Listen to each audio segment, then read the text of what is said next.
제목, 산속의 비밀. 어두운 밤, 산속에 고립된 한 낡은 집, 차가운 바람이 나뭇잎을 흔들고 발자국 소리조차 들리지 않는 고요한 순간. 2층에서 상담자가 희미한 달빛 속을 빠르게 내려오고 있었다. 그의 모습은 그림자처럼 어두운 복도로 미끄러지듯 빠르게 지나갔다. 그는 이 집에서 태어나고 자란 사람, 그리고 이제는 이 집에서 그 어떤 끔찍한 일들을 저지른 사람과도 같은 존재였다. 그의 발걸음은 점점 더 다가오며 집안의 공기를 압도했다. 1층에 도착한 남자는 방 하나에 들어갔다. 안방에서 잠을 자던 50대 초반의 여성은 깨서 놀라며 눈을 도비고 일어났다. 어둠 속에서 무언가 불길한 기운을 느낀 그녀는 입을 열어 물었다. 누구, 레스야? 여성의 목소리는 떨리고 있었다. 그런 그녀의 목소리에 남자는 대답하지 않고 그냥 묵묵히 받아놨다. 손에 들고 있는 칼에 붉은 물이 묻어 있었다. 그것은 그가 이미 저지른 악행의 증거였다. 남자는 여자의 얼굴에 뒤처지는 플래시 뒤 속에서 입술을 살짝 비틀며 말했다. 맞구나. 그의 말이 끝나기도 전에 그는 빠르게 여자의 목을 움켜쥐었다.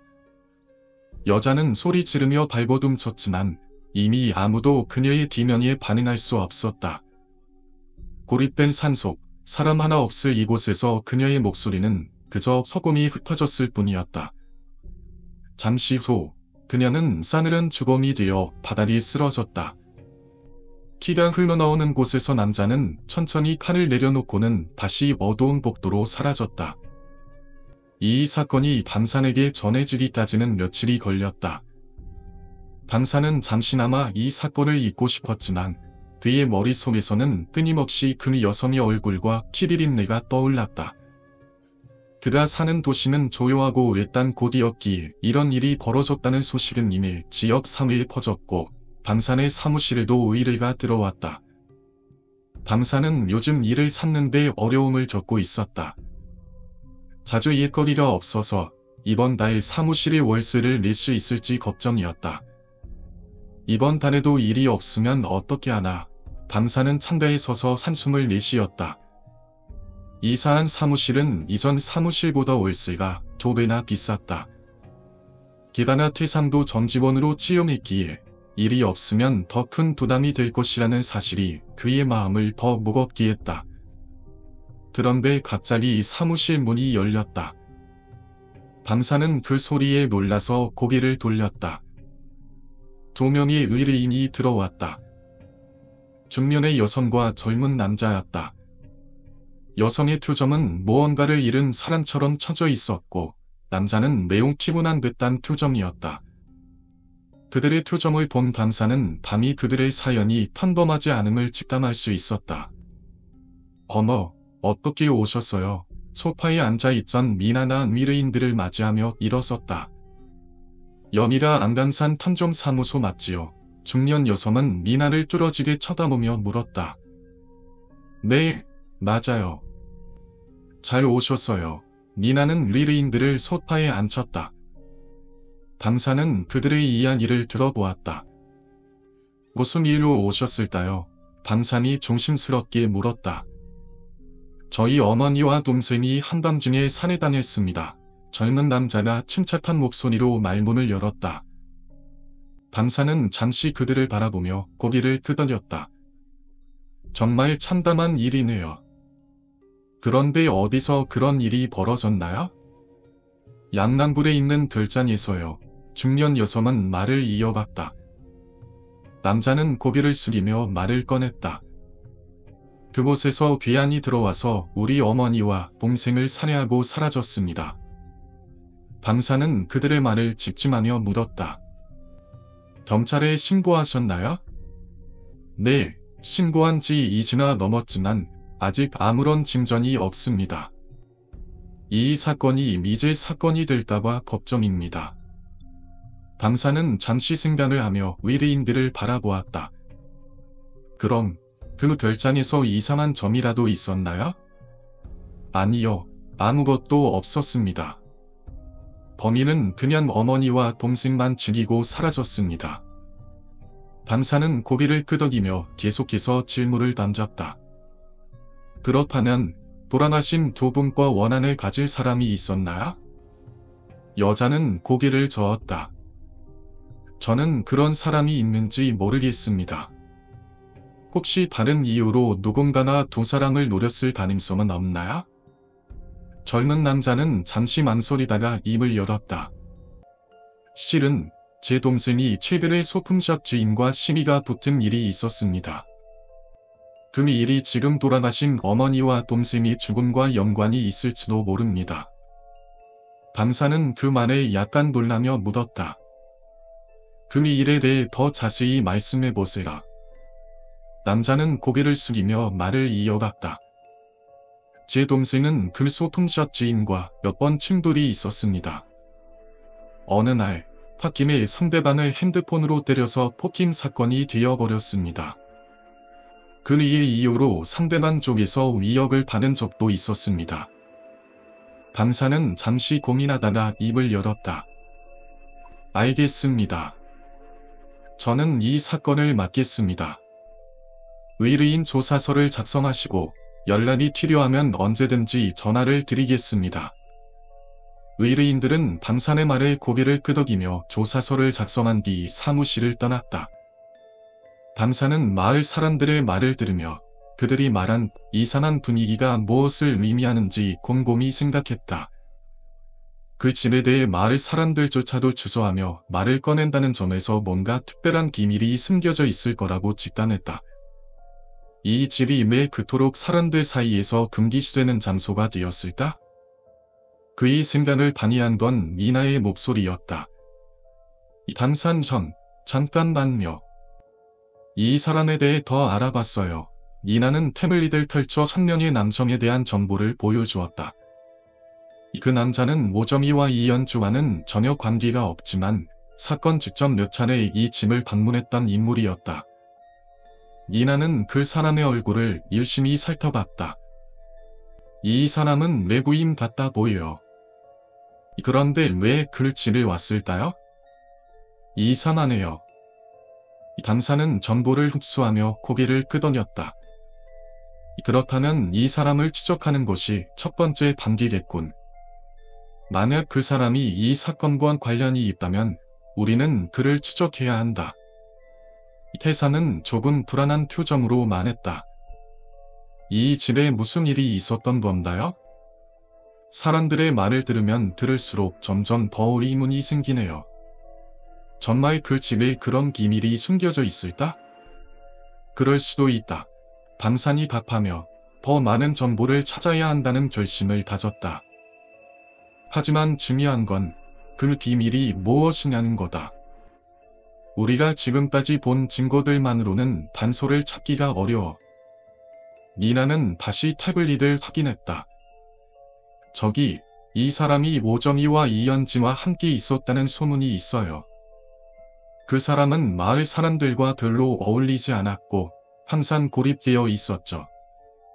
그의 방문이 여러 번 있었다는 걸로 봐서는 무언가 불길한 일이 있었을 수도 있어요. 밤사는 마을 사람들의 증언을 떠올리며 말했다.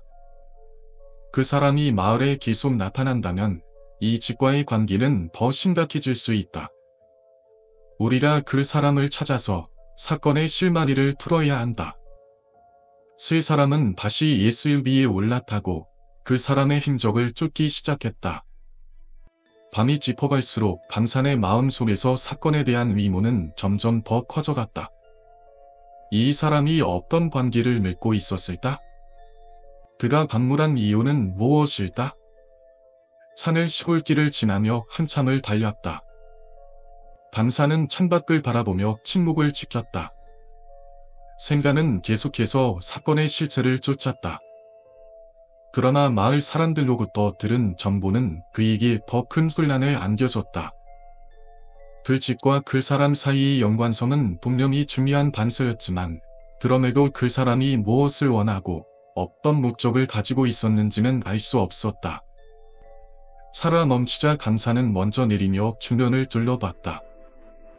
조용한 마을, 한적한 시골길. 사람들은 모두 집 안에 들어가 있었고 거리에는 아무도 없었다. 이곳은 분명히 낯설고 들어 없던 미혹적인 기분이 감돌고 있었다. 이 사람의 집은 어딘가요? 니나가 조심스럽게 물었다. 방사는 정보에 따라 해당 사람의 집을 찾기 위해 차에서 내렸다. 그 집은 마을 끝자락에 있었다. 집은 폐가처럼 보였고 주변은 텅 비어 있었다. 방사는 문을 열고 들어갔다. 그 안은 생각보다 더 낡고 누군가가 오래된 집을 버리고 간 듯한 느낌을 주었다. 그는 조심스럽게 집안을 살펴보았다. 여기 뭔가 이상해요. 니나가 작은 목소리로 말했다. 이 집, 누가 살고 있었다는 느낌이 전혀 없어요. 그저 방치된 것 같다. 방사는 고개를 끄덕이며 더 깊은 곳으로 들어갔다. 집 안은 구석구석 먼지와 거미줄로 가득했다. 이 사람은 한때 이 집에서 살았던 것일까? 아니면 그 집에서 무언가를 감추고 있었던 것일까? 방사는 작은 방을 지나서 뒷마당에 도달했다. 그곳에서 그는 아주 작은 상자를 발견했다. 상자 안에는 몇 가지의 낡은 서류들이 들어 있었다. 방사는 그 서류를 들고 살펴보았다. 그리고 그 안에서 놀라운 것을 발견했다. 니나, 이 서류를 봐. 방산이 급히 미쳤다. 니나는 서둘러 다가가서 서류를 확인했다. 그 서류에는 모정이와 이연지의 이름이 적혀 있었다. 그리고 그들은 한 번도 마을 사람들에게 공개된 적이 없는 거래 문서와 계약서가 포함되어 있었다. 이 거래는 무엇을 의미하는 걸까? 방사는 그 문서를 읽으며 생각에 잠겼다. 이 거래가 그들의 죽음과 관련이 있을지도 몰라. 방사는 깊은 숨을 쉬며 말했다. 범인은 이 사람과 어떤 관계가 있었고 그것이 이 사건의 열쇠일 수 있어. 세 사람은 그날 밤 이 서류를 바탕으로 다시 마을로 돌아가 사건의 실체를 파헤치기 위한 계획을 세웠다. 아직까지 모든 시나리오가 다 풀린 것은 아니었지만 방사는 확신을 가졌다. 이 사건은 단순한 살인 사건이 아니야. 무엇인가 더 큰 그림이 있는 게 분명해. 그들은 이 사건을 해결하기 위해 하나하나의 시나리오를 쫓아가기로 결심했다. 사건의 진실을 밝혀내기까지 그들의 도전은 계속될 것이다. 방사는 사무실에서 다시 한번 사건 파일을 펼쳤다. 자료들을 한 장 한 장 살펴보던 그는 깊은 한숨을 내쉬며 손목을 기갔다. 이 사건은 단순히 한 명의 범인이 저지른 일이 아닐 수도 있어. 모든 것이 너무 복잡해. 왜 두 사람 모두 동시에 죽었을까? 방사는 다시 한번 피해자들의 관계를 떠올리며 고개를 갸웃했다. 그들의 삶에 어떤 연결고리가 있을까? 그리고 이 사건의 숨겨진 비밀은 무엇일까? 니라와 태사는 각자 자신이 맡은 부분을 열심히 조사하고 있었다. 니나는 피해자들의 사내적 관계를 파악하며 태사는 이연지와 오정희의 과거를 추적하고 있었다. 판정님, 이연지 씨와 오정희 씨가 어떤 금융 거래를 했는지에 대해 더 알게 되었어요. 니나가 말했다. 그들은 최근 몇 달 동안 비슷한 금액을 반복적으로 해외에 송금한 흔적이 있습니다. 그리고 그 송금이 시작된 시점이 바로 사건이 일어나기 며칠 전이에요. 방사는 그 말을 듣고 흥미로운 사실을 발견했다. 그럼 그 돈은 어디로 갔지? 왜 송금을 했을까? 해외로의 송금이 뭔가 중요한 의미를 지니고 있을 거야. 그는 미라에게 자료를 더 찾아보라고 지시했다. 니나는 더 깊이 파고들며 이연지와 오정희가 송금한 돈의 목적지를 추적하기 시작했다. 그동안 태사는 이연지의 친구들과 가족들, 심지어 동네 사람들까지 인터뷰하며 조사를 이어갔다. 판정님, 이연지 씨는 평소에 매우 조용하고 내성적인 성격이었지만 최근에는 주변 사람들에게 무언가를 숨기고 있는 듯한 분위기가 있었어요. 태산이 보고했다.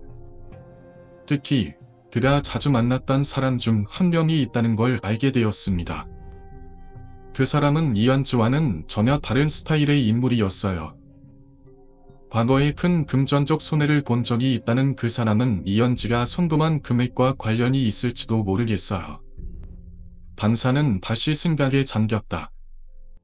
그 사람은 누구지? 그가 사건과 어떤 연관이 있을까? 금전적 손해를 봤다면 이현지가 그에게 빚을 지고 있었던 것인다. 그는 태산에게 그 사람의 정보를 추적해보라고 지시했다. 이라는 추한 후 중요한 정보를 발견했다.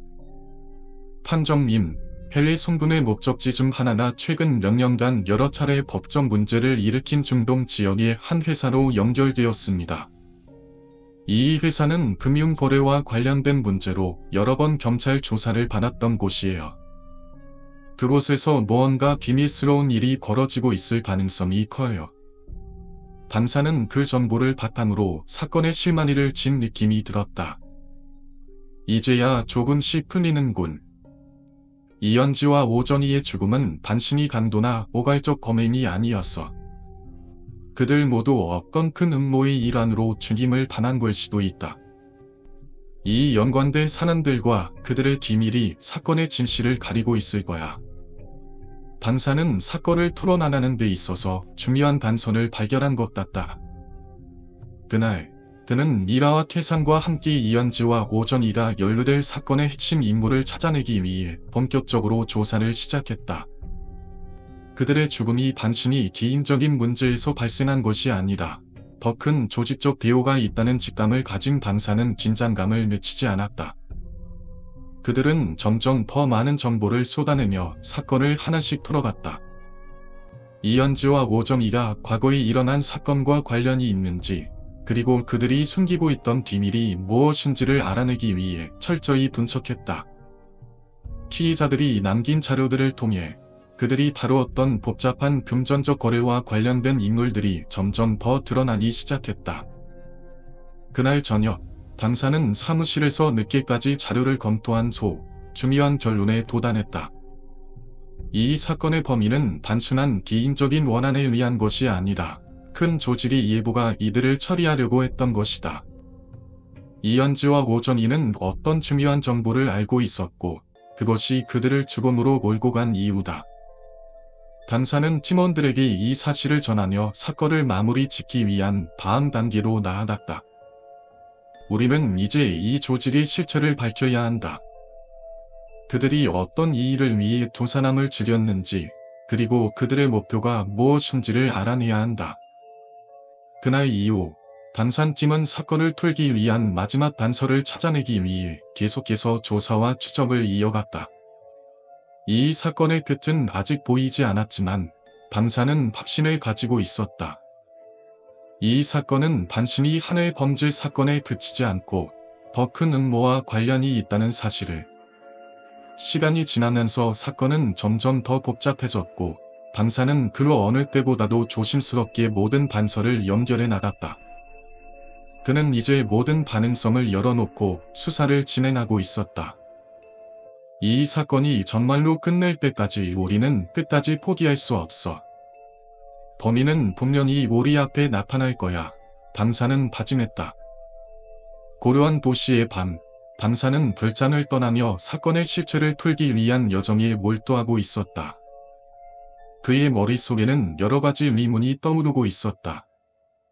오정희와 이현지, 그리고 나하나와 이미란까지 이들 각각의 인물들은 사건과 어떤 연관이 있을까?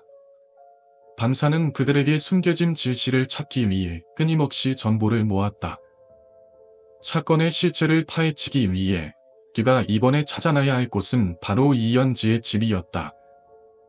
판사는 이현지가 살던 동네로 향했다.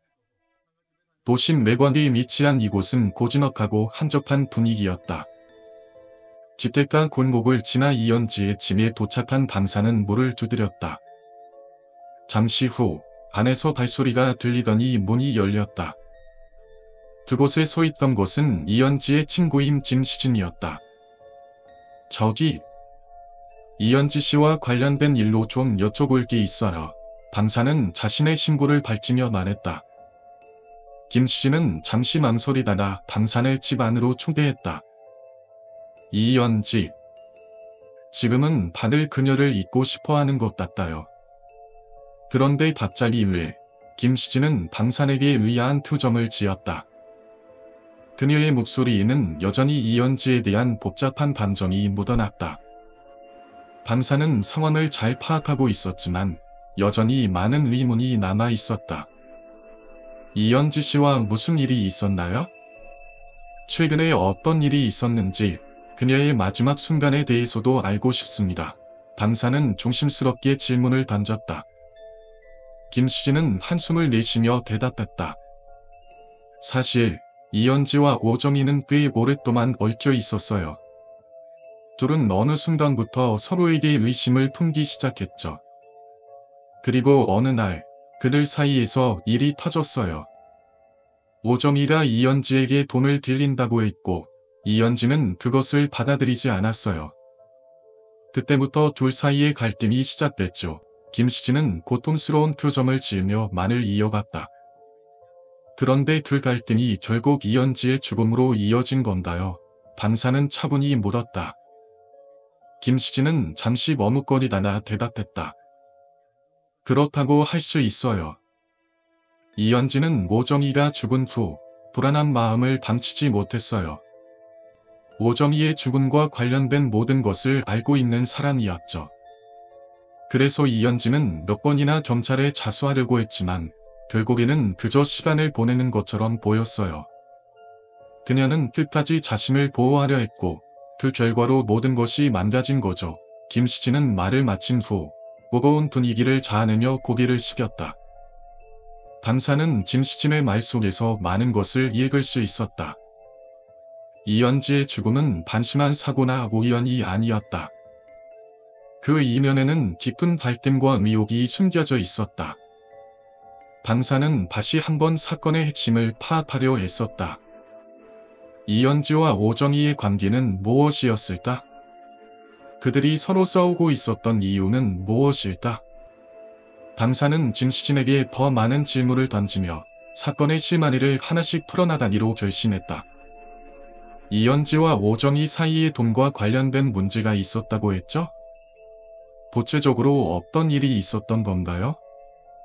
김시진은 잠시 생각에 잠기더니 대답했다. 오정희는 항상 돈이 필요했어요. 그런데 이연지는 그런 오정희의 요구를 거절했죠. 그때부터 둘의 관계가 나빠지기 시작했어요. 오정희는 이연지에게 자신이 빌린 돈을 갚을 수 없다고 했고 이연지는 그 사실을 인정하지 않았어요. 그 뒤로 오정희는 점점 더 고립되었고 이연지에게 의존하려는 태도를 보였죠. 방사는 이 대화를 통해 사건의 핵심이 돈과 관계에 있음을 확신했다. 오정희의 죽음은 단순히 우연이 아니었으며 그들의 갈등이 커지면서 점차 큰 비극으로 이어졌다는 것이다. 하지만 방사는 여전히 해결해야 할 의문들이 많았다. 이연지의 죽음은 어떻게 발생한 것일까? 그리고 그로 인해 남은 사람들은 어떤 선택을 했을까? 방사는 김시진에게 마지막으로 질문을 던졌다. 이연지와 오정희의 죽음이 서로 연결되어 있다면 그 이후의 이 사건의 증거는 어디에 있을까요? 김시진은 잠시 침묵을 지키다 대답했다. 모든 증거는 이연지가 마지막으로 남긴 일기장이에요. 그 안에 그녀의 갈등과 생각들이 모두 담겨 있어요. 그 일기장이 중요한 열쇠가 될 거예요. 방사는 김시진의 말을 듣고 마음속으로 결단을 내렸다. 그 일기장이 어디에 있나요? 김시진은 고개를 끄덕이며 말했다. 이연지가 마지막으로 살아있을 때 그 일기장을 집안에 숨겨두었어요. 그게 단서가 될 거예요. 방사는 빠르게 일기장을 찾기 위해 집 안을 뒤지기 시작했다. 이연지의 일기장이 사건의 실체를 밝힐 열쇠가 될 것이라는 직감이 들었다. 집 안을 몇 군데 뒤져본 후 결국 서재의 책상 서랍에서 일기장을 발견했다. 방사는 그것을 손에 쥐고 다시 한번 사건을 풀어낼 실마리를 찾을 결심을 했다. 일기장을 펼친 방사는 그 안에 적힌 글을 하나씩 읽기 시작했다. 이연지의 마지막 순간까지 그녀가 남긴 기록들은 사건의 복잡한 실체를 드러내는 중요한 단서가 되어줄 것이었다. 방사는 별장의 입구를 바라보며 깊은 한숨을 내쉬었다. 여기서 뭔가 큰 일이 벌어졌던 건 확실해. 그는 속으로 생각했다. 글짐이 특별하다는 할머니의 말에 한층 더 의심이 갔다. 아무리 떠도는 소문이더라도 사실을 확인하지 않고서는 사건을 풀 수 없다. 밤사는 다시 차를 몰고 별장으로 향했다. 별장의 외관은 그리 웅장하지 않았다. 소박한 디자인에 오래된 나무가 덩굴처럼 짐을 감싸고 있었다. 이곳이 주는 첫인상은 묘한 긴장감과 쓸쓸함이었다. 밤사는 차를 세우고 미나와 함께 내렸다. 미나는 고개를 들고 별장을 바라보며 말했다. 정말 이상하네요. 아무리 봐도 평범한 집 같지가 않아요. 그렇지. 뭔가 음산한 기운이 감도는 건 확실해. 밤사는 미나의 말에 동의하며 조심스럽게 주변을 살폈다. 그는 순간적으로 여기에 대해 더 많은 정보가 필요하다는 걸 느꼈다. 이곳을 숨겨진 비밀을 밝혀내지 않으면 사건을 풀 수 없을 것 같다. 밤사는 문을 열고 안으로 들어갔다. 집 안은 의외로 깔끔했다. 오래된 가구들이 대부분을 차지하고 있었지만 누군가나 최근에 정리한 것처럼 보였다. 유리창을 통해 들어오는 햇살은 마치 시간이 멈춘 듯한 느낌을 주었다. 그는 방 하나하나를 천천히 살펴보며 어떤 단서라도 찾을 수 있을지 생각했다. 여기서 무슨 일이 있었던 걸까? 밤사는 중얼거리며 책장 옆에 놓인 작은 상자에 손을 댔다. 상자 안에는 여러 개의 오래된 편지가 담겨 있었다. 밤사는 한 장을 꺼내어 조심스럽게 펼쳤다. 그 편지에는 사랑하는 딸에게라는 글귀가 적혀 있었다. 오정희 씨가 쓴 편지일까요? 미나는 옆에서 그 편지를 들여다보며 묻었다. 그럴 수도 있겠지만 우린 아직 확실히 알 수 없잖아. 밤사는 편지를 읽으며 한 가지 생각이 떠올랐다. 이 편지가 단순히 개인적인 사연에 불과한지 아니면 이 사건과 어떤 관계가 있는지 알아봐야 했다. 그는 미나에게 선자를 맡기고 집안을 더 탐색하기로 했다. 그가 주방으로 향했을 때 그곳 역시 예상보다 깨끗하게 정리되어 있었다. 하지만 작은 조각들이 그의 눈에 띄었다. 그 중에서도 오래된 컵이 하나 있었다. 그 컵에는 별장에서의 마지막 밤이라는 글자가 적혀 있었다. 밤사는 그 글자가 이상하게 느껴졌다. 이 컵이 왜 여기에 있을까? 오정희 씨가 만든 기억의 일부일까? 그는 그 컵을 조심스럽게 들고 나와서 미나에게 말했다. 이건 아마 중요한 단서일지도 몰라. 이 글자가 뭐 하는 거지? 별장에서의 마지막 딱? 그 말이 진짜 무슨 뜻일까요? 미나는 묻고는 잠시 생각에 잠겼다. 밤사는 깊은 생각에 빠졌다. 이 컵이 무슨 의미가 있을까? 오정희 씨와 이 사건에 뭔가 관련이 있을지 모르겠다. 그는 다시 한번 집안을 돌아보며 모든 것이 연결될 수 있는지 살펴보았다. 그들이 집안을 살펴본 후 밤사는 결국 사건의 실마리를 풀어낼 수 있을 것이라는 희망을 가졌다. 하지만 그는 여전히 궁금한 점들이 많았다. 별장과 관련된 마을 사람들의 이야기도 중요할 것이다. 그는 다시 숭례리 마을로 가기로 결심했다. 마을 일관 앞에서 감사는 할머니들에게 다시 한번 이야기를 듣기로 했다. 그들이 말한 대로 마을 사람들 사이에서는 이상한 일들이 종종 일어나곤 했다. 이 사건과 연관이 있을지도 모른다는 직감이 밤산을 숭례리로 이끌었다. 안녕하세요. 여전히 더우시죠? 밤산은 할머니들에게 반환하며 말을 걸었다. 어머, 또 오셨어요. 할머니들은 놀란 듯 밤산을 바라보았다. 밤산은 웃으며 다시 말을 이었다. 저번에 말씀하신 그 집에 대해 좀 더 알고 싶습니다. 혹시 더 아는 게 있으면 알려주세요. 할머니들은 잠시 침묵을 지켰다. 그들은 서로 눈을 마주보며 작은 신음소리를 냈다. 그 집에는 참 이상한 일이 많았다고 했지. 그 집은 오정희 씨가 살았던 집이었고 그 이후에도 이상한 일들이 자주 일어났다고 하더라고. 한 할머니가 말을 시작했다. 그 집에서 어떤 일이 있었나요?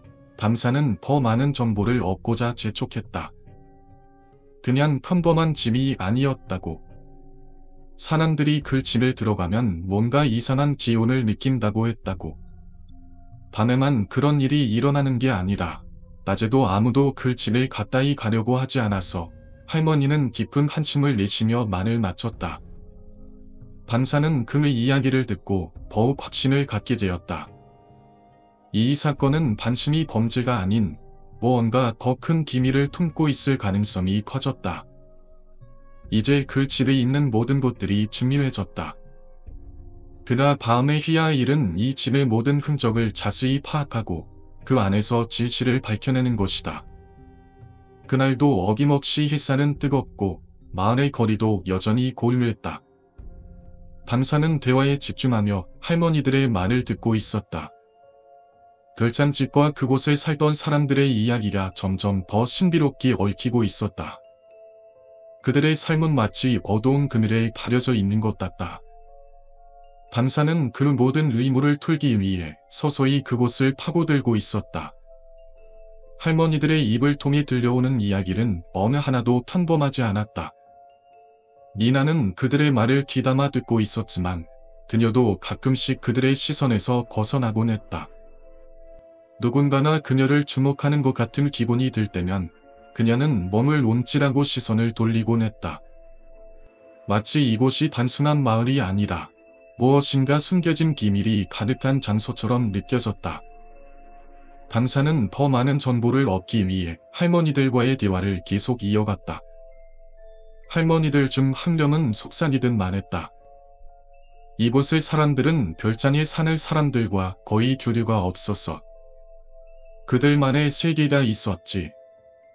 그러나 그들의 존재를 전혀 알지 못했던 사람도 많았고 그 말에 밤사는 고개를 끄덕이며 말을 이었다.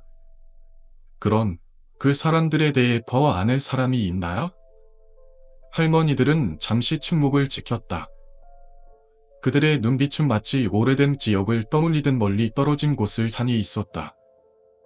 마침내 쫌쫌한 채연이의 할머니가 입을 열었다. 별장에 살던 사람들은 별다른 이유 없이 그냥 조용히 살아갔지.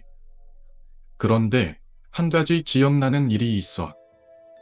그날 일실이가 그 여자랑 싸웠을 때 말이야. 그게 참 대단했지. 할머니는 눈을 빛내며 말을 계속했다.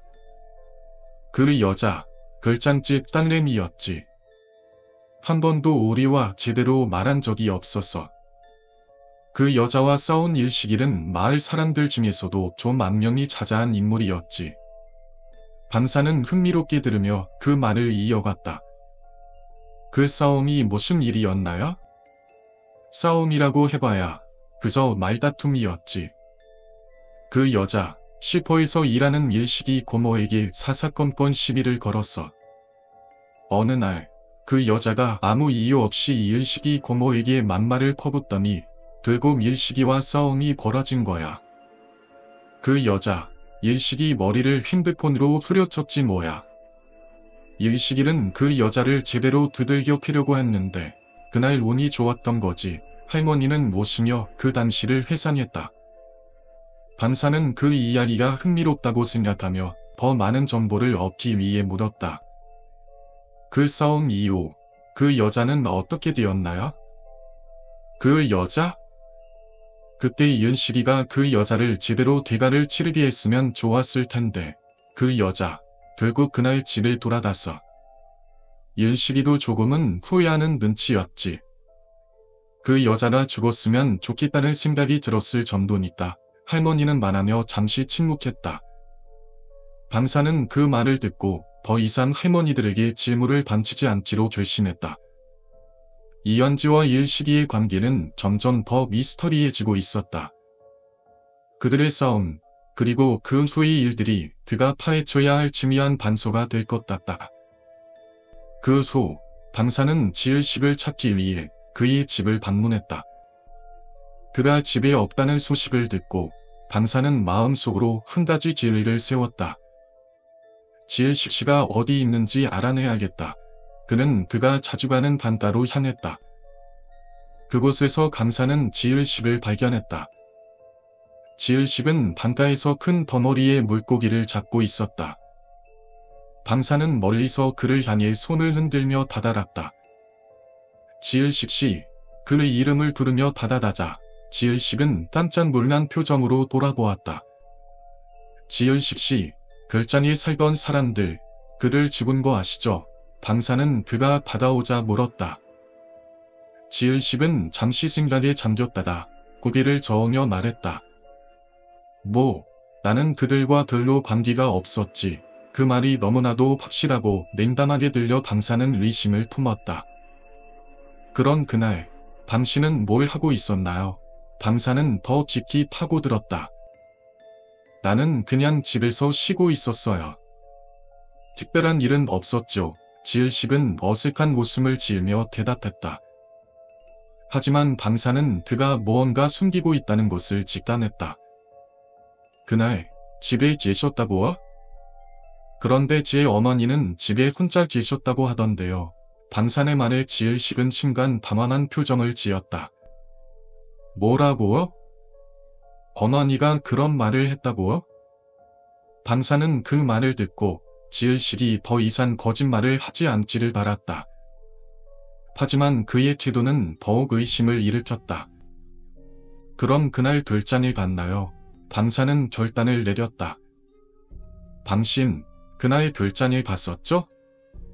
지을식은 잠시 침묵하더니 갑자기 고백했다. 다짐 갔어요. 하지만 나는 절대로 그 여자와는 관계가 없었어요. 그의 말은 예상치 못한 진실을 드러내는 것 같다. 방사는 이제 그가 어떤 역할을 했는지, 그리고 이 사건과 어떤 관련이 있는지 더 깊이 파고들어야 했다. 방사는 차가운 공기를 마시며 별장으로 향했다. 그날 밤, 별장에서 일어난 일들이 뒤이기는 아직도 생생하게 기억났다. 사건은 점점 더 복잡해지고 있었고 그만큼 불확실성도 커져갔다.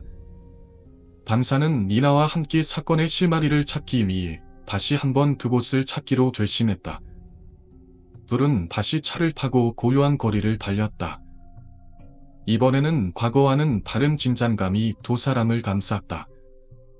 그들은 사건이 점차 더 깊숙이 얽혀들고 있다는 것을 느끼고 있었다. 방산 씨, 이번에는 뭔가 다른 점을 발견할 수 있을까요? 미나가 조용히 물었다.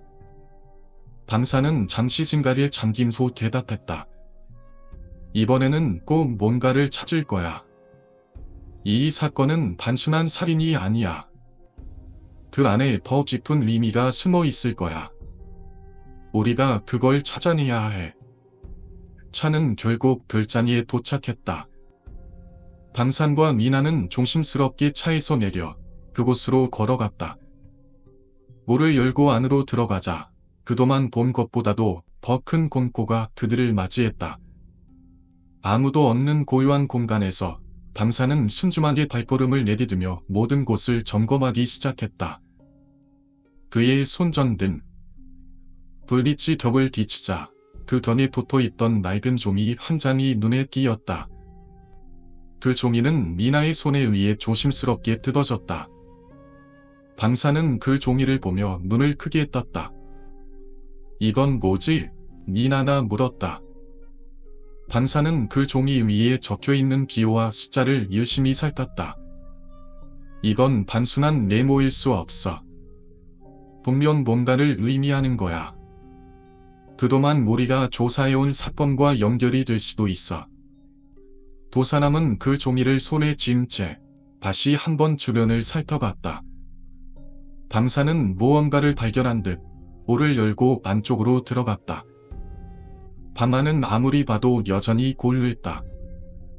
하지만 그 고요 속에 감춰진 비밀은 분명히 존재하고 있었다. 어떤 단서를 놓치고 있을지도 몰라. 모든 것을 다시 한번 점검해야 할 때야. 미나는 그 말에 고개를 끄덕이며 밤 안에 살피기 시작했다. 밤사는 그동안의 조사 결과들을 떠올리며 그동안 놓쳤던 도구를 다시 떠올리기 시작했다. 별잔에서 나온 글자, 글자의 주인을 찾을 수 있다면 이 사건을 끝낼 수 있을 거야. 글자주가 사건의 핵심 인물이 될 수 있다는 느낌이 들어. 그때 밤산에 휴대전화가 몰려왔다. 미나가 전화를 받자 경찰에서 중요한 소식이 있다는 전화를 했다. 경찰은 CCTV 영상을 통해 SUV 차와 관련된 인물의 행적을 추적할 수 있었다. 그 차는 사건 발생 당시 별잔 근처에서 목격되었고 그 차량의 운전자는 과거 모녀와 연관이 있었던 인물이었다. 밤사는 이 사실에 놀라움을 감추지 못했다. 그럼 결국 이 사람이 진범일 가능성이 높다는 거네요. 밤산이 경찰에게 물었다. 경찰은 고개를 끄덕이며 대답했다. 맞습니다. 지금 현재로서는 그 인물만이 유력한 용의자입니다. 우리가 그를 추적하고 있습니다. 밤사는 미나를 보며 짧은 미소를 지었다. 이제 진짜로 끝이 보이는군. 마지막 단서만 찾으면 될 거야. 미나는 고개를 끄덕이며 말했다. 그럼 이제 우리도 그 사람을 추적해야겠네요. 밤산과 미나는 경찰과 함께 용의자를 추적하기 시작했다. 그들은 용의자의 마지막 흔적을 따라갔고 그가 자주 가던 장소를 확인했다. 밤산은 그동안 여러 번 그 장소를 지나쳤지만 그때마다 특별히 눈에 띄는 점은 없었다. 하지만 이번에는 다르다는 느낌이 들었다. 무엇인가 중요한 단서가 숨어 있을 것이다. 그들이 용의자의 진을 도착했을 때 문이 열려 있었다. 밤사는 조심스럽게 안으로 들어갔고 미나도 뒤따랐다. 집 안은 어두컴컴하고 아무도 없는 듯했다. 밤사는 손전등을 켜고 방을 살폈다. 방 상부석에 놓인 책상 위에서 이상한 점을 발견했다. 그 책상 위에는 여러 종이와 사진들이 널려 있었고 그중 몇 개는 모녀와 관련이 있는 사진들이었다. 밤사는 그 사진들을 열심히 살펴봤다. 이건 우리가 찾고 있던 증거일지도 몰라. 밤사는 미나에게 사진을 건네주며 말했다. 미나는 그 사진을 보고는 고개를 끄덕였다. 이 사람 분명히 이 사건에 깊이 연관되어 있는 것 같다. 두 사람은 다시 한번 용의자의 짐을 따져나와 경찰과 함께 그를 추적하기 시작했다. 시간이 지날수록 사건은 점점 더 복잡해지고 있었다. 밤사는 속으로 생각했다. 마지막 단서만 찾으면 모든 게 해결될 수 있을 텐데 과연 우리가 놓친 점은 무엇일까? 그날 밤 밤산과 미나는 또다시 별장으로 돌아갔다. 이제 모든 것이 끝나고 사건의 진상이 드러날 때가 된 것 같다. 밤사는 별장 앞에 서서 숨을 깊게 들이켰다. 이제 틀디구나. 우리가 모든 걸 밝혀낼 거야. 미나는 그의 옆에서 말했다. 밤산씨, 정말 이 모든 걸 다 해결할 수 있을까요? 밤사는 미소를 지으며 대답했다. 네, 이제 우리는 진범을 찾아낼 수 있어. 이 사건은 더 이상 우리를 숨길 수 없을 거야. 두 사람은 결단을 내리며 다시 한번 들곳으로 향했다. 밤사는 여미석의 말을 들은 소, 그가 숨기고 있는 무엇인가나 있을지도 모른다는 생각을 떨칠 수 없었다. 여미석의 태도는 과거의 사건에 대해 무관심한 듯 보였지만 그가 말한 이증기 씨와의 관계에 대한 묘한 뉘앙스는 의심을 자아냈다. 그저 고등학교 동창이라고? 그렇다면 왜 이렇게 말을 흐리는 걸까? 그는 여미석과의 대화를 마친 후 커피숍을 떠나면서도 계속해서 그날의 사건을 떠올렸다. 사건의 핵심은 아직까지 풀리지 않았다. 이중기의 알리바이는 밤산에게 어느 정도 믿음을 주었지만 그가 미르인으로서 그의 말을 모두 믿기에는 너무 많은 의문이 남아 있었다. 또한 이준기의 친구인 염일손의 태도 또한 방산에게는 의도적으로 숨기는 것이 있는 듯한 느낌을 주었다. 이준기 씨가 친구와 통화를 했다는 사실은 중요할 수도 있겠지만 그가 왜 그렇게 불안해했을까? 그리고 그날 친구가 집에 온 것도 뭔가 이상하다. 방사는 자신의 머릿속에서 복잡한 추론을 이어갔다. 그는 다시 한번 이준기와 만날 결심을 했다. 이준기에게 가서 좀 더 구체적인 질문을 해야겠다고 생각했다. 사건 당일의 밤을 어떻게 보냈는지 그와 관련된 또 다른 단서를 찾아야 했다. 밤사는 그를 만날 때마다 느꼈던 불안감을 점점 더 확신으로 바꾸었다. 이 사건에는 분명히 뭔가가 숨어 있다는 생각이 들었다. 사무실로 돌아온 밤사는 이준기와 다시 만나기로 했다. 이준기가 집에서 편안히 지내고 있다는 이야기를 들은 밤사는 그가 숨기고 있는 진실을 알아내기 위해 다시 한번 달아나야 한다고 결심했다. 그는 자신의 기회를 니나와 태산에게 이야기하며 준비를 마쳤다. 니나, 태산. 이준기와 다시 만날 거야. 그가 숨기고 있는 걸 밝혀내야 해. 담사는 사무실에서 두 사람에게 말했다. 니나는 그를 쳐다보며 고개를 끄덕였다. 알겠어요. 하지만 조심해야 하려. 그가 분명히 뭔가를 숨기고 있는 것 같긴 하지만 우리가 너무 가만히 밀어붙이면 그가 더 위험하게 나올지도 모르니까요. 니나는 조심스럽게 말하며 밤산에게 경고를 했다. 밤산은 그녀의 말을 무시하지 않으려 했으며 고개를 끄덕였다. 걱정하지 마. 난 그를 계속해서 침공할 거야. 이번엔 그가 말하는 것보다 더 중요한 것을 알아낼 거라고 확신해. 밤산은 단호한 목소리로 대답했다. 그는 이준기가 알리바이를 어떻게 증명할 수 있을지, 그의 행동이 의심스러운 부분이 어디인지에 대해 고민하고 있었다. 밤사는 이준기와의 두 번째 만남을 위해 준비를 마쳤다. 그날 오후, 밤사는 이준기의 집으로 다시 찾아갔다. 이준기는 밤산을 보고 밝은 표정으로 맞이했다. 집 안은 이전보다 훨씬 차분하고 평화로운 분위기였다. 이준기는 밤산을 집 안으로 초대하면서 커피와 다과를 준비하라고 지시했다. 이번엔 뭔가 중요한 정보를 가지고 온 건가요? 이준기는 앉아있는 밤산에게 물었다. 그의 태도는 여전히 여유롭고 차분했다. 밤산은 이준기를 바라보며 깊은 숨을 쉬었다. 이준기 씨, 사건 당일에 대해 다시 한번 물어봅니다. 그날 밤, 당신은 정말로 친구와 함께 기임을 했나요? 밤사는 조심스럽게 물었다. 이준길은 미소를 지으며 대답했다. 네, 맞아요. 친구와 집에서 놀고 기임을 했습니다. 그게 전부예요. 그의 대답은 너무나도 간단하고 평범해 보였다. 하지만 밤사는 여전히 그가 숨기고 있는 무언가를 느꼈다. 이준기의 대답이 너무 확실해서 오히려 의심을 불러일으켰다. 그럼 그때 당신은 왜 경찰의 조사에서 그렇게 불안한 모습을 보였던 건가요? 밤사는 다시 물었다.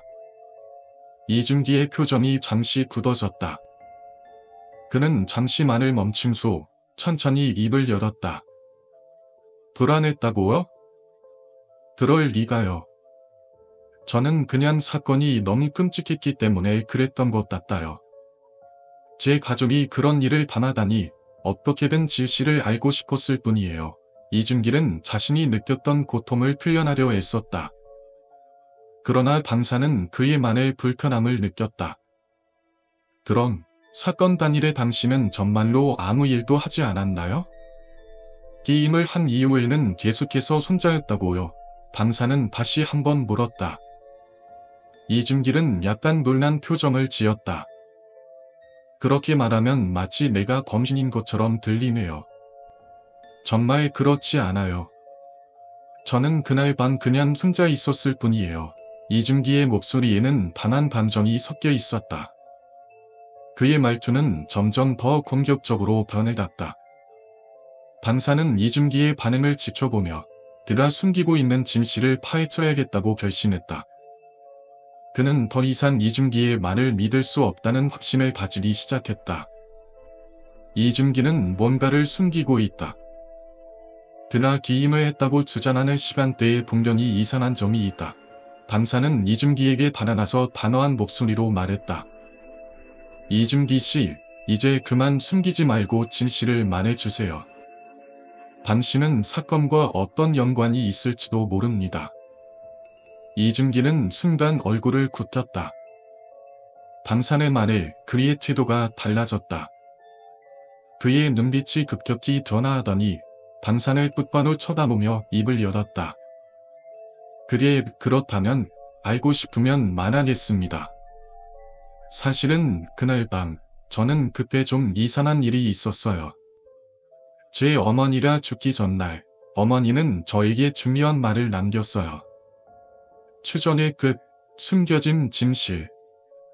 방사는 여전히 사무실의 불빛 아래에서 사건의 실마리를 쥐고 있었다.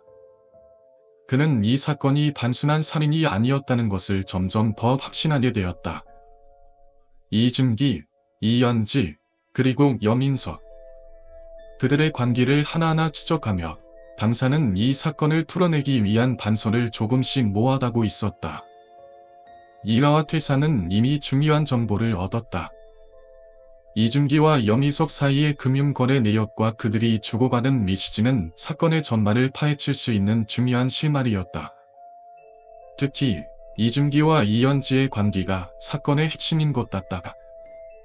하지만 방사는 여전히 이 사건의 진실을 파악하기 위해 더 많은 정보를 찾아야 했다. 판정님, 이 메시지에서 보낸 날짜를 보면 이연지가 이준기에게 보낸 마지막 메시지는 바로 사건 발생 전날이네요. 일하나 말하며 화면을 건넸다. 방사는 메시지를 천천히 살펴보았다.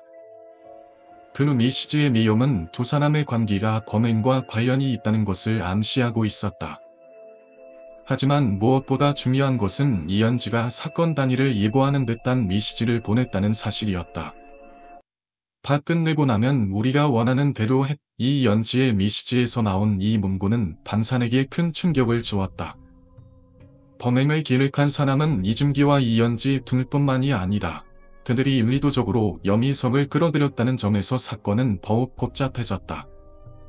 여미석은 그저 게임을 하던 친구일 뿐이라 생각했지만 그의 금융 기록과 이준기와의 관계를 들여다보며 그가 사건에 연루되었음을 확신하게 되었다. 방사는 사건을 해결하기 위해 남은 모든 실마리를 쥐고 있었다. 그가 처음 종사한 여미석의 자택은 별다른 단서를 찾을 수 없었지만 그가 자주 방문하는 카페와 그가 남긴 작은 흔적들이 하나하나 중요했다. 그동안 방사는 그에게서 어떤 특별한 동기를 찾지 못했지만 이준기와의 관계를 분석하며 그의 역할을 다시 생각하게 되었다. 방사는 여전히 이 사건의 진상을 풀기 위해 집요하게 추적을 계속했다. 이번에는 홈정화 형사의 도움을 받았다. 홈정화는 방산에게 여미석이 살던 아파트의 CCTV 영상을 확보해 주었고 그 영상은 사건의 중요한 단서를 제공했다. 태상이 분석한 바에 따르면 여미석은 사건 당일 밤 10시 30분까지 이준기 집에 있었다. 그리고 집을 떠난 시각부터 새벽 1시까지의 시간 동안 그가 어디에 있었는지를 추적할 필요가 있었다. 여미석이 새벽 1시에 집에 들어갔다는 건 그가 사건 현장에 있었음을 의미해요. 태산이 말했다. 이 말에 방사는 눈을 크게 뜨며 생각에 잠겼다. 그렇다면 여미석은 사건 직후에 돌아와서 시간을 늦추는 작전을 썼을 가능성이 있어 그들이 분석한 CCTV 영상에서는 여미석이 자기 집에 돌아온 시간과 이준기의 집에서 나간 시간이 일치하지 않았다. 이건 단순히 우연이 아니었다. 방사는 한순간의 직감으로 사건의 전기가 틀어지기 시작했다고 느꼈다. 미라와 태산에게 추가 조사를 지시하며 여미석의 진짜 목적이 무엇인지 파헤쳐야 한다는 생각이 들었다. 그동안 수집한 정보들 중에서 여미석이 숨기고 있는 부분이 많다는 것을 직감한 방사는 이를 해결하기 위한 마지막 단서를 찾기 위해 사무실을 떠났다. 이준기와 여미석이 사건 전도 주고받은 코인 거래 내역이 나왔어요. 두 번에 걸쳐 각각 5천만 원씩 주고받았다는 기록이 있어요. 미나가 문을 열며 강산에게 알렸다. 이 정보는 강산에게 결정적인 단서를 제공했다. 이준기와 영희석이 사건과 관련해 직접적인 연관을 맺고 있다는 걸. 알았어. 그런데 왜 이준기는 영희석을 집에 불러들였을까? 만약 영희석이 범인이라면 굳이 그를 초대할 이유가 없잖아. 강산은 깊이 고민하며 말했다. 이때 미나가 강산에게 급히 다가왔다. 판정님, 이 사진을 보세요. 이건 이준기 SNS에서 찾은 건데요. 2년 전에 이현지와 찍은 사진이 있어요. 미나가 사진을 건넸다. 강산은 그 사진을 보며 다시 한번 충격을 받았다. 이현지와 이준기가 너무 가까운 관계였다는 것을 알 수 있었다.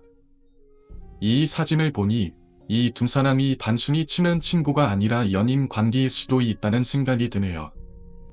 강산은 그 순간 모든 것이 연결되는 것을 느꼈다. 이준기와 이현지의 관계, 영희석과의 금융거래, 그리고 사건의 모든 연관성이 하나로 모여들었다.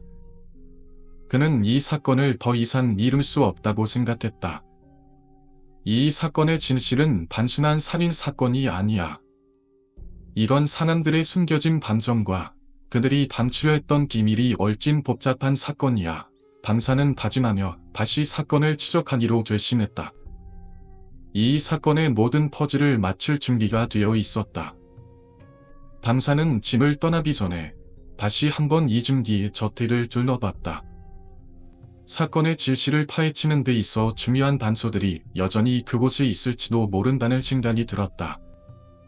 이준기의 집은 마치 그 사람의 내면처럼 어두운 그림자를 들이오고 있었다. 강산은 여전히 그가 범죄를 저지른 이유와 그가 왜 그렇게 행동했는지에 대해 완전히 이해할 수 없었다. 이준기 씨, 당신은 정말 그들을 죽일 수밖에 없었던 것일까? 강산은 마음속으로 계속해서 그 질문을 되뇌었다. 이준기가 범행을 저지른 이유가 과연 단순히 사업의 실패와 가족의 방해 때문만일까? 아니면 그 안에 더 복잡한 진실이 숨어 있는 것은 아닐까? 강산은 혼자서 길을 걸으며 그런 생각들을 떠올렸다. 미나도 강산의 곁을 따르며 그가 왜 그렇게 깊은 생각에 잠긴 채 걸어가는지 알 수 있었다. 그들은 이준기를 경찰에 넘긴 뒤 이제 사건이 해결되었다고 생각했지만 강산의 눈빛에서 느껴지는 그 아쉬움은 결코 간과할 수 없었다. 강산 씨, 괜찮아요? 미나가 조심스럽게 물었다. 강산은 잠시 멈춰서서 미나를 바라보았다. 정말 괜찮은 건 아니야. 사건은 끝났지만 내 마음속에 아직도 풀리지 않은 의문들이 많아. 강산은 천천히 말을 이었다. 이준기가 범행을 저지른 이유를 알고 싶어. 왜 그렇게까지 극단적인 방법을 선택했을까? 미나는 고개를 끄덕이며 말없이 강산을 바라보았다. 그녀는 그가 얼마나 이 사건에 몰두하고 있는지를 알고 있었다. 그가 단순히 사건을 해결하는 것에 그치지 않고 그 사건을 완벽하게 이해하고 싶어 한다는 것을. 그날 밤, 강산은 집으로 돌아왔다.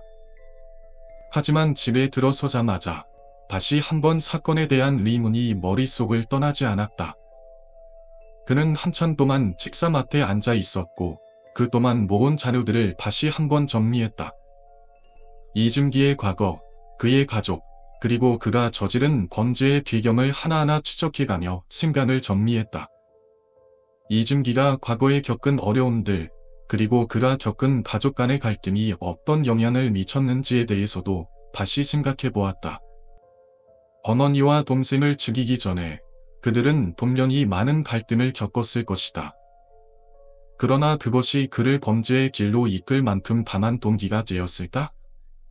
강산은 이 모든 것들이 단순히 이 사건의 표면일 뿐, 그 이면에 숨겨진 진짜 이유가 있을지도 모른다고 생각했다.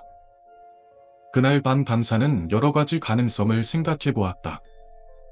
그는 잠시 눈을 감고 이준기의 목소리가 떠오른다. 나는 그들이 방해가 됐어. 그들이 없으면 나는 자유로워질 수 있었을 거야. 그 말이 떠오를 때마다 당산의 마음속에서 커다란 의문이 일었다. 이준기가 정말 그렇게까지 생각한 것일까? 아니면 그에게 더 깊은 비밀이 숨겨져 있을지도 모른다. 다음 날, 당산은 이준기의 과거를 조사하기 위해 다시 한번 그의 주변 사람들과 연락을 취하기로 결심했다. 그는 이준기와 과거에 일했던 사람들, 그와 관련된 인물들을 찾아가서 이야기를 들어보기로 했다. 그리고 그가 어린 시절부터 겪었던 고통과 갈등이 그에게 어떤 영향을 미쳤는지, 그것이 범죄로 이어지게 만든 중요한 사건은 무엇이었는지를 알아내기로 했다. 당사는 미라와 함께 이준기의 고향으로 향했다. 그의 고향은 작은 시골 마을이었고 그곳에서 이준기의 어린 시절과 가정 환경에 대해 더 많은 것을 알 수 있을 거라고 생각했다. 그곳에 도착하자 당사는 이준기의 초등학교 동창인 한 남자를 만났다. 그는 이준기가 어려운 가정 환경에서 자라났다고 말했다. 그의 부모는 그를 사랑했지만 언제나 그를 이해하려고 하지 않았고 결국 그는 자신만의 방법으로 세상을 살아가게 되었다. 이준기는 어렸을 때부터 다른 아이들과는 달랐어요. 그 아이는 항상 혼자였고 자주 싸움도 했죠. 동창생은 당산에게 말했다. 그의 가족은 항상 돈과 권력에 집착했어요. 그게 이준기 인생에서 가장 큰 문제였죠. 어머니와 아버지, 그리고 동생까지 모두 그에게 부담을 주었고 그는 점점 더 고립되었어요. 이 말을 들은 당사는 이준기의 범행이 단순히 사업의 실패나 가족의 방해 때문만은 아니라는 생각이 들었다. 이준기는 어렸을 때부터 끊임없이 외로움과 싸움을 겪으면서 자랐고 그로 인해 점차적으로 사람들과의 관계에서 벗어나게 되었던 것이다. 그는 자신을 지키기 위해 점점 더 극단적인 선택을 할 수밖에 없었던 것일까? 아니면 그의 내면에는 다른 감정들이 얽혀 있었을까? 당사는 이준기의 고향을 떠나면서 그가 왜 그렇게까지 했는지에 대한 의문을 풀지 못한 채로 돌아왔다. 그는 이번 사건을 통해 이준기뿐만 아니라 모든 인간의 내면에 숨겨진 복잡한 감정들이 결국 어떤 선택을 하게 만들고 그 선택이 어떤 결과를 초래할 수 있는지를 깊이 고민하게 되었다. 이준기를 구속한 경찰은 그가 저지른 범죄의 전말을 파헤치기 위해 추가 조사를 진행했다. 당사는 그 조사에 도움을 주기로 결심했지만 그가 찾고자 하는 진실은 여전히 그 안에 묻혀있는 듯했다. 사건은 끝난 것처럼 보였지만 당산의 마음은 결코 편치 않았다. 그는 여전히 이준기의 진짜 동기와 그가 범행을 저지르게 된 진짜 이유를 알고 싶었다. 이준기 씨, 당신이 진짜로 원하는 것이 무엇인지 알고 싶어요. 당사는 혼자서 말하며 다시 한번 이준기의 얼굴을 떠올렸다. 당신이 그렇게 극단적인 선택을 한 이유는 무엇이었을까? 당사는 다시 한번 깊은 생각에 잠기며 사건을 해결하는 데 있어 완벽한 지시를 찾는 것이 얼마나 중요한지 깨달았다. 그는 앞으로도 이 사건에 대한 지시를 추적할 것을 결심하며 마음속에서 이준기의 범행이 단지 끝이 아니라 새로운 시작일 것이라는 예감을 느꼈다. 그날 동남시의 경찰서에는 이준기를 체포한 당산과 미나가 돌아왔다. 모든 과정이 일사천리로 진행되었지만 그들이 겪은 피로와 긴장은 쉽게 가시지 않았다. 당사는 그저 사건을 해결한 것에 대한 만족감보다는 다시 한번 그 무거운 현실에 맞서야 한다는 사실을 느끼고 있었다. 이준기라는 인물이 어떻게 이런 잔혹한 범죄를 저지를 수 있었는지, 그리고 그가 지닌 그 복잡한 내면의 동기들이 당산의 머릿속에서 떠나지 않았다. 판정님, 정말 대단하세요. 진짜 그 놈이 그렇게 안난할 줄은 몰랐어요. 미나가 무겁게 말하며 강산을 바라봤다. 당산은 미나를 향해 고개를 끄덕였다. 이준기 같은 사람은 정말 깊은 악의 본질을 가지고 있어. 그가 말한 것처럼 모든 일이 우발적인 감정에서 비롯된 것이라면 그건 정말 위험한 발상이지. 당산은 고개를 돌려 침묵을 지켰다. 그가 말하는 이준기 심리적 상태에 대해 깊이 생각할수록 그가 얼마나 교활하고 자기 중심적인 인물인지 확실하게 알 수 있었다. 그 후 사건은 법원으로 넘어갔고 이준길은 변호사를 선임하여 재판을 받게 되었다. 그의 주장은 간단했다. 연지와의 관계에서 오는 감정적 혼란과 어머니의 압박이 그를 범죄로 이끌었다는 것이다. 하지만 경찰이 시집한 증거와 방산의 정확한 추리는 그가 주장하는 것과는 전혀 다른 결론을 내리게 만들었다. 방산 씨, 이준기의 주장은 전혀 설득력이 없어요. 그가 주장하는 바는 그저 자기 경우일 뿐이죠. 태산이 말하며 문을 열고 들어왔다. 그는 방산과 미나나 대화하고 있는 모습을 보며 다가왔다. 증거들이 다 나왔으니까 재판은 시간이 문제일 뿐입니다. 하지만 이준기와 그가 연관된 인물들은 이제 더 이상 도망칠 수 없겠죠. 방산은 태산의 말을 듣고 차분히 고개를 끄덕였다. 그렇다. 이번 사건은 정말 중요한 의미를 가진다. 왜냐하면 그가 잔액한 동기가 단순한 감정적 폭발이 아니다. 그의 내면 깊숙한 곳에 숨어있던 본능적인 악랄함에서 비롯된 것일 테니까. 방산은 잠시 말을 멈추고 한숨을 쉬었다. 사건이 해결된 것은 기쁜 일이었지만 그가 경험한 심리적인 충격은 쉽게 사라지지 않았다. 그럼 이준기만 아니라 염희석도 결국 법의 심판을 받겠죠. 미나나 조심스럽게 물었다. 방산은 그녀를 바라보며 말했다. 그렇다. 염희석도 마찬가지다. 이준기의 공범이었고 그가 연루된 모든 범죄는 결국 밝혀질 것이다. 하지만 그들의 처벌이 끝나도 그들의 범죄로 상처받은 사람들의 고통은 계속될 것이다. 미라는 고개를 끄덕이며 조용히 말을 이었다. 그렇죠. 모든 것이 끝났다고 해도 그 상처는 쉽게 치유되지 않겠죠. 그 말에 방산은 잠시 눈을 감고 깊은 생각에 잠겼다. 사람들은 범죄의 결과로 인해 큰 상처를 입고 그 상처는 시간이 지나도 쉽게 아물지 않는다. 그럼에도 불구하고 법의 심판은 반드시 내려져야 한다는 사실을 그는 잘 알고 있었다. 그렇게 시간이 지나 이준기와 염희석의 재판은 모두 마무리되었고 방산과 미나는 다시 평온한 일상으로 돌아났다. 하지만 그들은 이전과는 조금 다른 사람처럼 느껴졌다. 사건을 해결했지만 그들의 내면은 더욱 복잡해졌고 세상이 어두운 면을 마주하게 된 그들의 마음속에는 여전히 풀리지 않은 의문과 불안감이 남아있었다. 판정님, 이제 이 사건은 정말 끝난 거죠? 미나나 조심스럽게 물었다. 방사는 고개를 끄덕이며 말했다. 그렇다. 이제 정말 끝났다. 하지만 우리는 여전히 그들의 죄와 그들이 남긴 흔적을 기억해야 한다. 그의 목소리에는 결연한 의지가 담겨 있었다. 방사는 항상 사건이 끝난 후에도 그 사건을 잊지 않고 그로 인해 생긴 교훈을 되새기며 살아나야 한다는 믿음을 가지고 있었다. 한편 태사는 그런 방산의 모습을 지켜보며 조금은 의아해하는 듯했다. 방산씨, 그렇게 결단력 있게 사건을 마무리했지만 혹시 마음 한켠에 더 큰 사건이 있을 거라는 느낌은 없으세요? 방사는 잠시 생각하다가 미소를 지으며 대답했다. 물론 항상 그런 느낌은 있다.